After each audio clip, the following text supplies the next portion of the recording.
Okay, let me first thank the organizers. It is a nice workshop and it's a pleasure to be here, and in particular for the opportunity to present our recent work. This talk will be basically an overview of several different things. I left out a lot of technical details, so but we can discuss it later, or don't hesitate to ask questions in the talk. So first I will just briefly, since it has already been discussed, a little bit talk about supersymmetry on the lattice in general, then about supersymmetric Yang-Mills theory. Andreas has already given a nice overview. And then I will mainly discuss the bound state spectrum of SU3 supersymmetric Yang-Mills theory. So this was a recent work of our collaboration, and later on briefly mention, if I have enough time, also something about the finite temperature transitions, or the phase diagram of supersymmetric Yang-Mills theory. So this work has been done basically in collaboration with these people here. So these are PhD students and postdocs in Münster. Camillo is here. He's a postdoc with me in, he's a PhD student with me in Jena. And then I should also mention, in particular for the finite temperature analysis, Stefano Piemonte, who is now a postdoc in, a former PhD student who is now postdoc in Regensburg. So just, we have already discussed this mainly, so I would just want to mention this briefly. So there are basically two main motivations from different directions why one should study supersymmetry on the lattice. The first comes from the beyond standard model physics side. So one wants to understand mechanisms for supersymmetry breaking, and in that way have a better understanding why supersymmetry is not observed at low energy scales. But then the alternative way is that also supersymmetry is a beautiful concept, and one wants to relate the things that one has learned in the theories of extended supersymmetry for the theory of strong interactions. And these both things are of course mixed. In particular for N=1 supersymmetric Yang-Mills theory, there are from both sides motivations to study the non-perturbative regime of these theories. So the lattice would be the ideal tool to understand supersymmetry on the lattice, or to understand the non-perturbative sector of supersymmetric theories. But one faces several difficulties. One comes from the theory side, so that we are not able to define supersymmetry on a space-time lattice, and we have to control the supersymmetry breaking that is introduced by the discretization. The second thing is the practical things that have also been mentioned in a lot of talks. So usually you face a lot of difficulties, and you have to rework, in particular, if, these formulations with extended supersymmetry require to rework these numerical methods that you usually use in QCD, and this is also a lot of difficulties that you face when you put these formulations that are appealing from the theoretical point of view on the lattice. So I will discuss a little bit about the theory part, because it has been mentioned a lot of times already. And then I will discuss in what kind of practical difficulties and how much precision you can get in the simulations in the example of this N=1 supersymmetric Yang-Mills theory. So the supersymmetry breaking, we have already discussed this in Simon's talk in the beginning of the workshop. It can be basically formulated in a no-go theorem that is similar to the Nielsen-Nomiya no-go theorem that David has mentioned in his talks, that there is basically no local way to realize supersymmetry on the lattice. One needs even a non-local derivative and a non-local product rule. Further problems are introduced by fermion doublings, and then also the different representation of gauge fields and fermions as link variables and on sides leads to additional problems. So I don't say who I quote here, but there are people in the lattice theory that even thinks because of this problems, and because they believe the only possible way to realize non-perturbative definition of a quantum field theory is the lattice. Therefore, supersymmetry is like a perturbative concept. I don't share this opinion, but one has to bear that in mind, that this might be a general problem for the theories.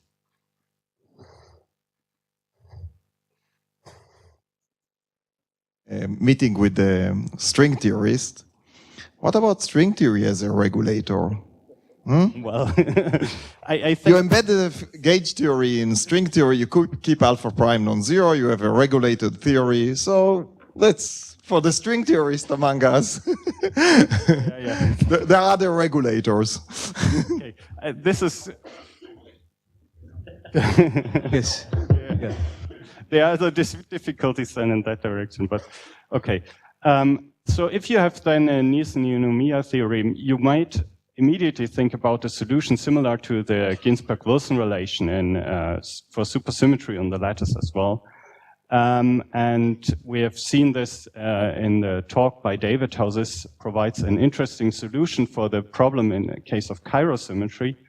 And I just want to state here, Peter Hasenfratz had very nice lectures about lattice theories, and he used to introduce this Ginsparg-Wilson relation from a slightly different point of view than David has done in his talks. So he has always talks about the renormalization group, so Mrs. RG, as the good physics teacher that teaches us some insights, not very precise answers, but how to a way how to think about ways to realize quantum field theories. And in fact, this is what an alternative approach to the Ginsparg-Wilson relation, alternative from this 5-dimensional realizations. And we have in fact generalized this, following this approach, the Ginsparg-Wilson relation for an arbitrary symmetry. So you can generalize this approach, and this is what it looks like if you generalize it for an arbitrary symmetry. It's like this part here on the left-hand side is just what you expect from the continuum as a transformation of the action. So in the continuum, you would have on the right-hand side 0. And then because of the lattice regulator, you have a kind of breaking term on the right-hand side that is introduced by the regulator. Unfortunately, for supersymmetry, this leads to additional problems, and it's still an open problems how to find solutions. So in view of this quote from Peter Hasenfratz, we don't completely understand so far the lessons that we can learn from this approach. Sorry, this relation, is it somewhat similar to the exact RG kind of relation? Or is you can derive it also in the context of the exact RG flow.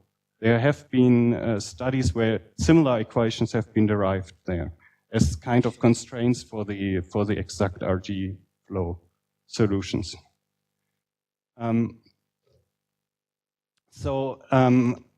Because of that, because we don't have a general solutions, we have to stick to model-dependent solution, and I have just sketched here several solutions in terms of this word identities in supersymmetric quantum mechanics. So you can either have a fine-tuning, so at finite lattice spacing you have a breaking of supersymmetry that goes away in the continuum limit. You can have partial realization of supersymmetry. You might realize that you break other symmetries of the theory, since both word identities are related to each other by symmetry transformations. Therefore, you break additional symmetries if you have this partial realization of supersymmetry, but you get you can reduce the fine-tuning, or you can use non-local realization. So this is shown here by this word identities that are both exactly 0, even at finite lattice spacing. And maybe we will hear later on also some talks about these non-local realizations, how they can be done, and what kind of realizations we can have. So otherwise, in more general, you will have to stick to fine-tuning, and this is what in fact is a solution that you use in the realizations of supersymmetric Yang-Mills theory on the lattice. Andreas has already introduced this theory. It looks like QCD. The only difference is that you have Majorana fermions in the adjoint representation instead of the quarks. And this mass term here has to be 0 and to have a restoration of supersymmetry, otherwise it will lead to a soft supersymmetry breaking. So why is one interested in this theory? First of all, it's a part of the extensions of the standard model, and therefore we want to understand the non-perturbative effects in the theory. Then there has been also work by Mitard and others about a controlled confinement in a semi-classical regime of the theory that is actually quite interesting, and it would be interesting whether we can reach this also from the lattice point of view and make contacts to this analysis. And there's also some possibilities of a connection to QCD or QCD-like theories that has been worked out by Ali Armoni and Schiffman. So this is also another motivation. I won't discuss it in detail here, but as I said, this gluino mass leads to a soft supersymmetry breaking. And in the continuum, you have in addition this U1R symmetry that's like a chiral rotation.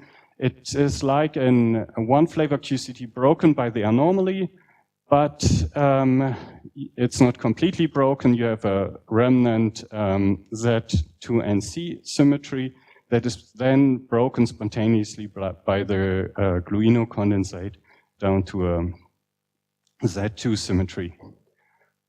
So you expect NC vacua corresponding to this condensate in this theory. On the lattice, we are using a kind of brute force realization on the lattice that use Wilson fermions. So they correspond, as has been mentioned in David's lecture as well, to a realization where you have an additional mass term that lifts the doublers in order to have a matching between bosonic and fermionic degrees of freedom.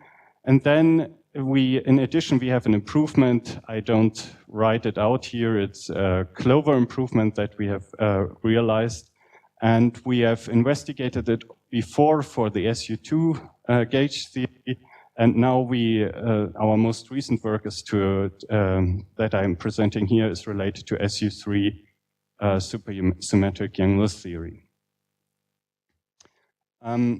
So because of this additional mass term that is inherent in this Wilson fermion discretization, you introduce an explicit breaking of all the important symmetries, so chiral symmetry and supersymmetry. You have to fix this by additional counter terms, and actually I've already introduced this counter term. This corresponds to one parameter tuning of this mass term.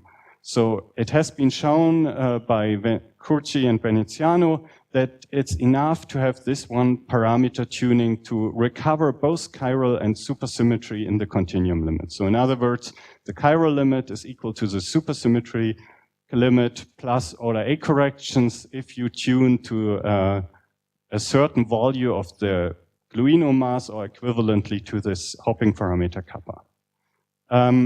This also means if you would realize this is a model with domain wall or overlap fermions, where you have a kind of remnant chiral symmetry on the lattice, you wouldn't need to use any fine tuning, but currently they are too expensive. I mean, I think they are now also within reach for this kind of simulations, but you have other problems and because of these and because of the very expensive measurements and difficult measurements, you need a large statistics. And this is currently not possible with this kind of fermion realization. Our practical way to deal with the fine tuning is to use the adjoint pion mass for the tuning towards the, this chiral limit. This can be understood in a partial quenched chiral perturbation theory setup, but we have also cross-checked this tuning with the supersymmetric Watt identities. So an additional complication is that you have to deal with the Pfaffian. So if you integrate out the Majorana fermion in this theory, you end up with a Pfaffian, and this is up to a sign the square root of the determinant. The square root of the determinant is handled by the HMC algorithm, but you have to worry about this additional Pfaffian sign. What you know is that If you go to the continuum limit, this sign fluctuations vanish, and also, but they increase if you move closer to the chiral limit. So you can stay in a certain safe region in the extrapolation to the chiral continuum limit, but you have to always monitor whether you are in the correct regions. And this is one plot of the eigenvalues, so of 1,000 configurations for our most critical simulations. And in green, there are the modes with a non-vanishing chirality. So this are the modes, the real modes that we need to worry about. And if some of them are on the negative real axis, then you would have to worry about a negative Pfaffian and the fluctuation of the Pfaffian sign. But even if at our most critical simulation, this is not the case that we have checked. So concerning the low energy effective theory, so we expect confinement in the theory, and because of the symmetries and the confinement, you can derive low energy effective actions that have been derived already by Veneziano and Jakelowicz, and later on also extended by these people. So you expect a certain multiplet of either mesonic and glue-in-glue type of particles. So they all should always be of the chiral multiplet type, so a scalar, a pseudoscalar, and a fermion. Or these bosonic particles could also be glue balls.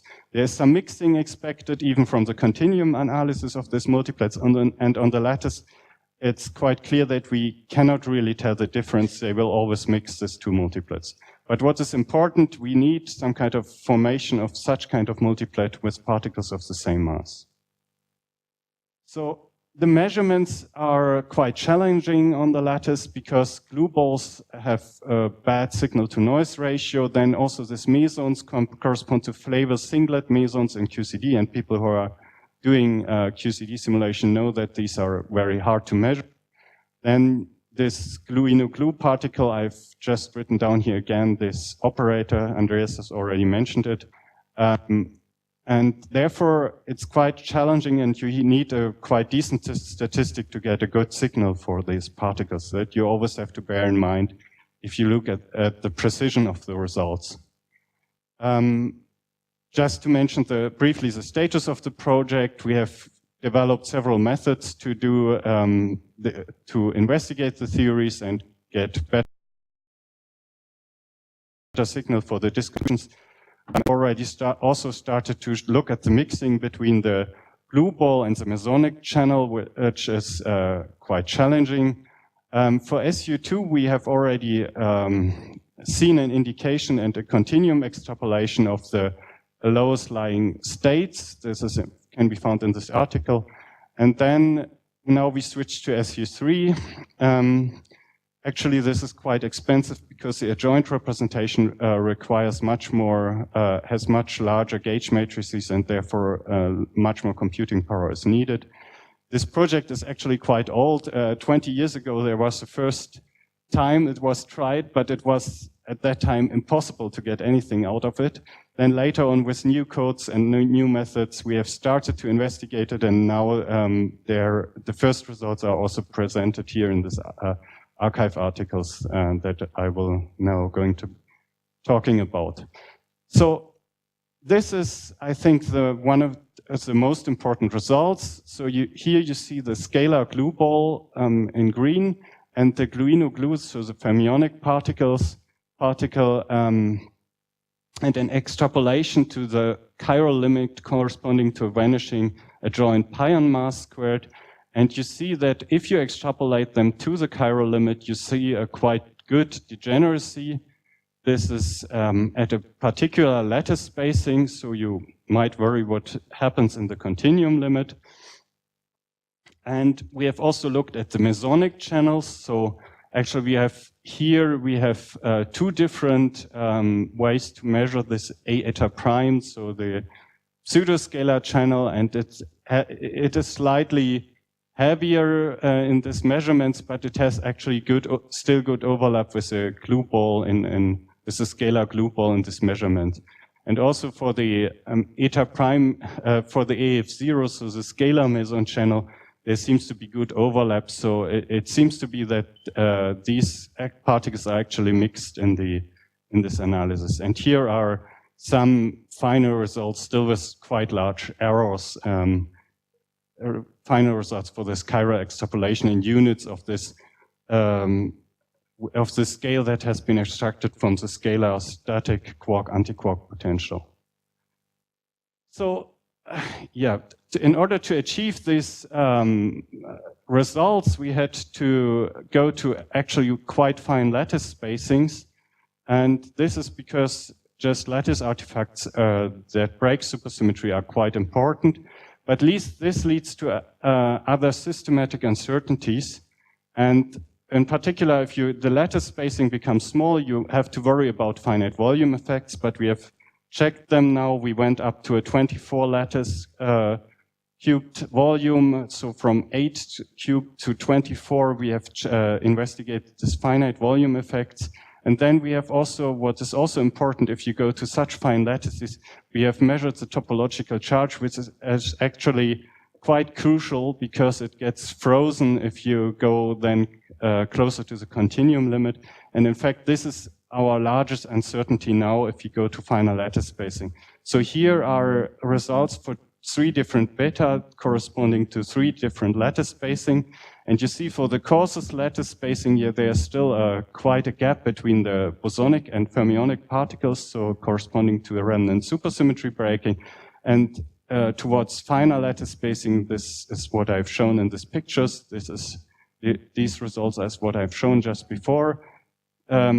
These goes to 0, this gap. And for finer lattice spacing, this seems to persist, but we have here this issue that we are getting basically to frozen topologies, so we cannot completely trust our results there. So this is what I want to say just about this SU3 finite lowest lying bound state investigations. The second thing I want to talk about is just what you can also get, what kind of information you can also get from the lattice in the investigations of the theories. And other non-perturbative effects are, of course, related to the phase diagram of these theories. And here I switch again back to SU2, to the SU2 case. We have, there's, of course, expected at some critical temperature a deconfinement transition where the theory goes over to the plasma of gluons and gluinos. The order parameter there is a Polyakov loop. And then, in addition, we expect also a chiral transition at some critical temperature where the chiral condensate melts and chiral symmetry gets restored. In QCD, both of these transitions are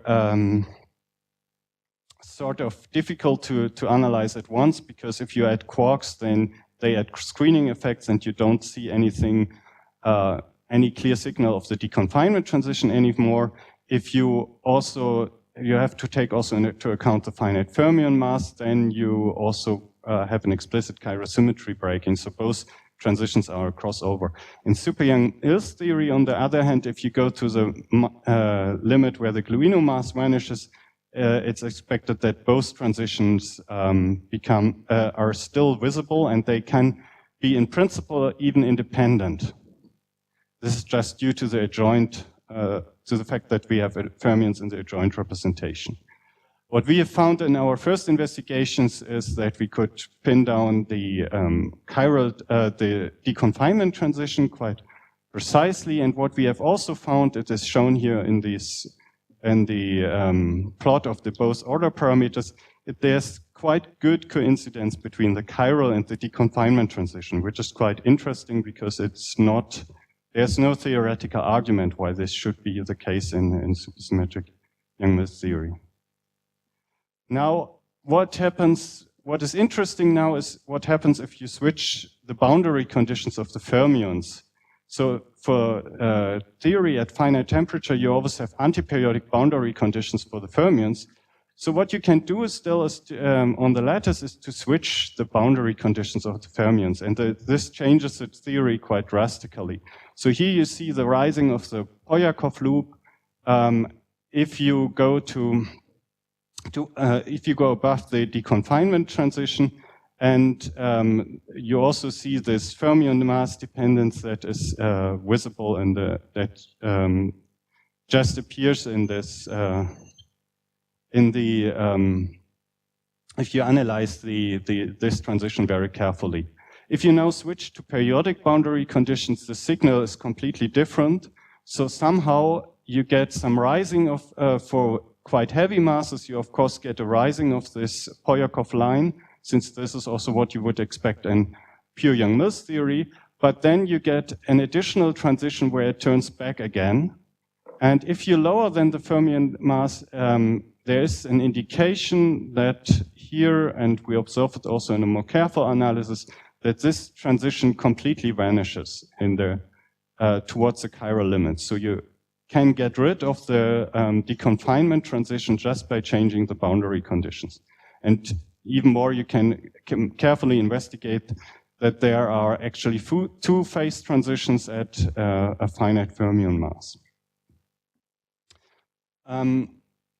This is what kind of phase diagram this would correspond to. So this is, if you go to periodic boundary conditions, you would have to treat the theory rather as a compactified theory with a finite radius that would correspond to 1 over the temperature if you go to back to the thermal theory. And in the thermal case, you expect at some point for each value of the fermion mass a deconfinement transition.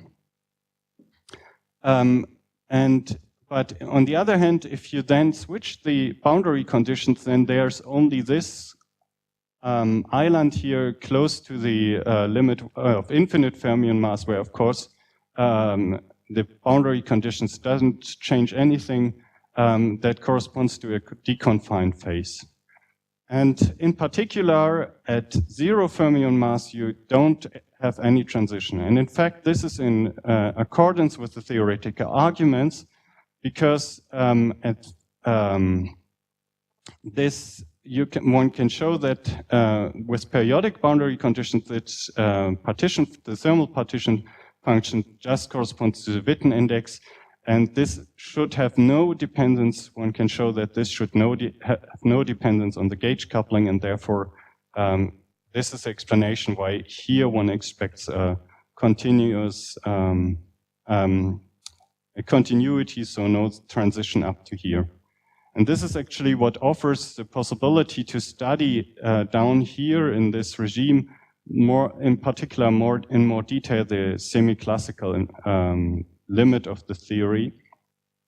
But there are additional complications that we are just now investigating in getting here a more precise correspondence with the theoretical predictions.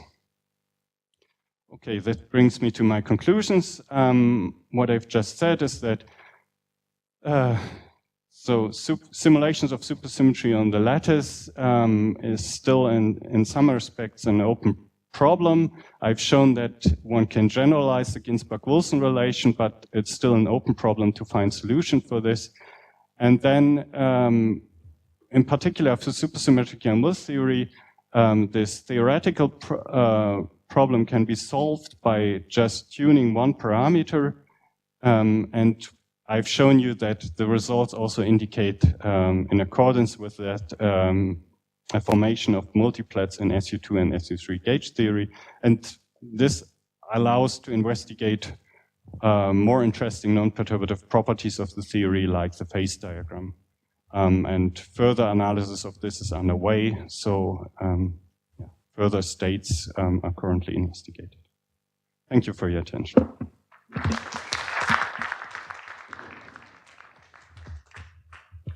Thanks, Georg.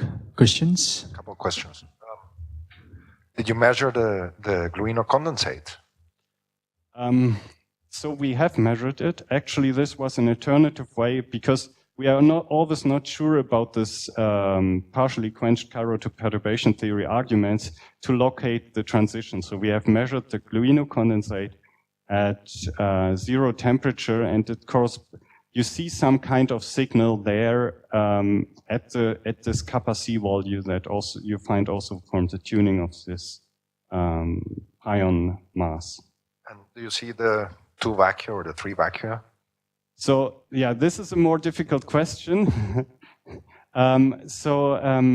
We see two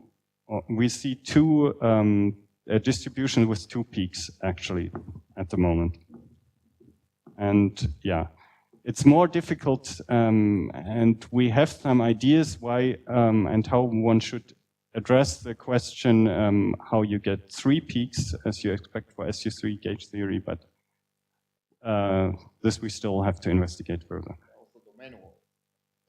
Well, one last question, which is, how big is the globalino mass relative to the chiral condensate? So yeah, okay. This we haven't investigated. So you mean at finite mass, or we are in this extrapolation? Yeah, okay. This is, I mean, these measurements are always as finite. The measurements of the spectrum are always at finite mass. So you would have to make very large statistics at 0 gluino mass, and this is. No, but you can extrapolate, right? Yes. Okay, that would be a possibility. Yeah, that we could try.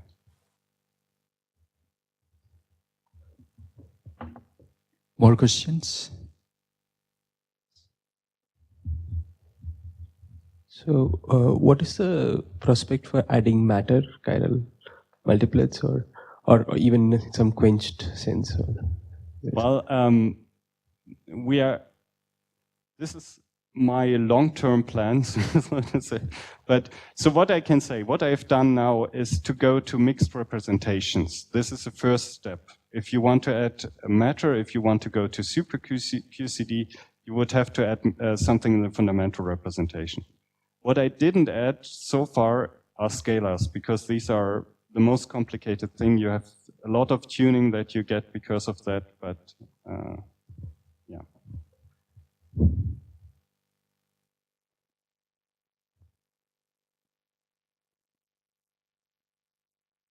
Question?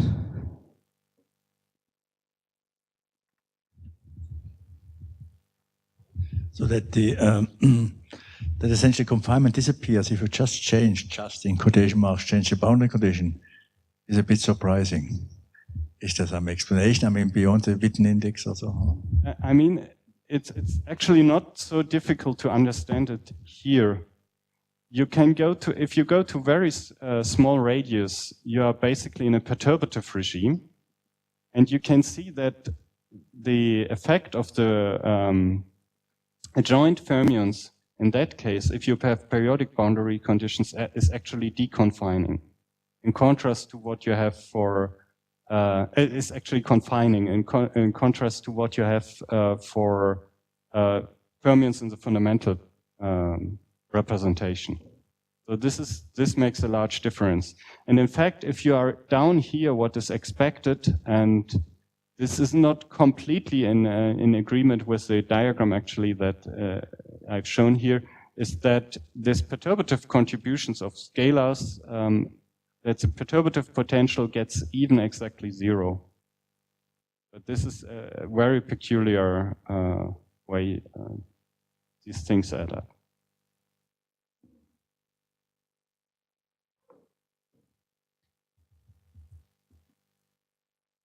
All right, let's thank Georg.